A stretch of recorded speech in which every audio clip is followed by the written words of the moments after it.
They said no love could survive in the Mines of Moria. They were wrong, and that was the cruelest part. Because in the deepest place beneath the mountains, where the stone remembered every footstep, two hearts found each other before the dark claimed them. Her name was Lyra, an elven archivist sent to study the old runes carved into the bones of the mountain. His name was Bram, a dwarf stone worker with hands rough as granite and a voice that could calm a storm.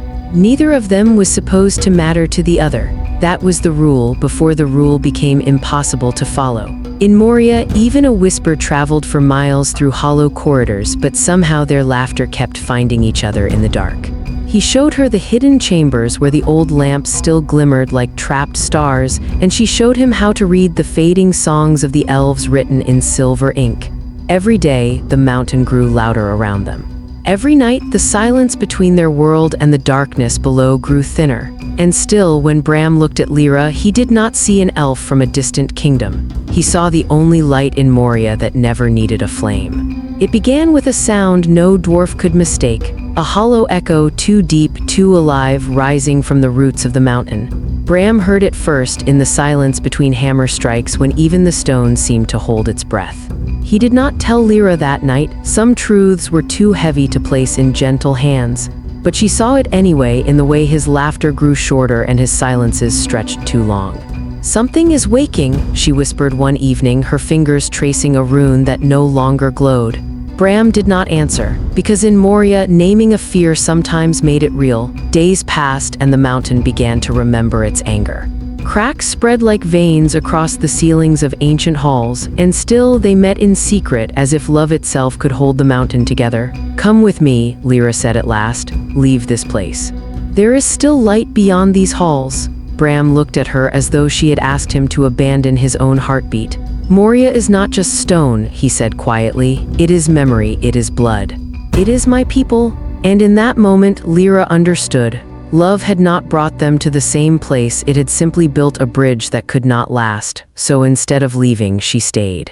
Not for Moria and not for its fading glory, but for him. And that was the choice that sealed their fate long before the darkness ever reached them. The first scream did not echo, it was swallowed. As if the mountain itself refused to let it escape. Then came the drums, slow, deliberate, like a heartbeat that did not belong to the living. Bram ran through the halls he had known since childhood, but they no longer felt like home.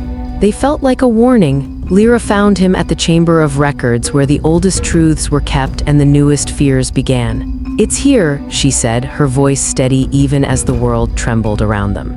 Bram didn't ask what it was, because deep in his bones he already knew. The dwarves had dug too deep, and something older than their kingdom had been waiting. The ground split with a roar, and the ancient halls of Khazad-dûm began to fall into themselves. "We have to go, now." Bram's voice broke for the first time, not from fear, but from knowing what must be left behind. But Lyra did not move. Her eyes were fixed on the far end of the hall, where fire had begun to breathe. It was not just darkness that had awakened, it was wrath, ancient, patient, and absolute. "If it reaches the upper halls," she whispered, "no one will escape." In that moment, love was no longer enough. It became something else, a choice. Bram understood before she spoke, and that understanding shattered him more than the falling stone ever could. "No," he said, already shaking his head. "We leave together, or not at all." Lyra smiled then, not with joy, but with the quiet certainty of someone who had already chosen the end of her story. "You once told me," Lyra said softly, "that stone remembers everything." Her fingers brushed the wall beside her, where ancient runes flickered faintly as if listening. "Then let it remember this," she whispered. Bram stepped forward, his voice breaking against the weight of what he saw unfolding. "Lyra, what are you doing?" She turned to him, and in her eyes was something deeper than fear, peace. "I am giving your people time," she said.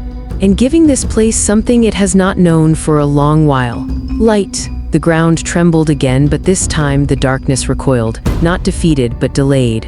Bram reached her at last, gripping her hands as though he could anchor her to the world by force alone. "We can still go," he pleaded. "We can still leave this place behind." Lyra shook her head gently. "If I leave, this light leaves with me." The mountain roared in answer as if it understood the cost of what she was about to become. "Then I stay with you," Bram said, his voice steady now as if the decision had carved itself into him. But Lyra's smile returned, softer this time and final. "No," she whispered. "You live and you remember." And before he could answer, before he could refuse, the light took her, not as flame, not as shadow, but as something the darkness could not consume. Bram fell to his knees as the chamber filled with brilliance, her presence everywhere and nowhere. And for the first time since the deep places stirred, the drums stopped. They say Moria fell to darkness. But they never speak of the light that remained or the love that refused to be buried beneath the stone. Because even now, if you walk its empty halls, you might still feel it, waiting, remembering.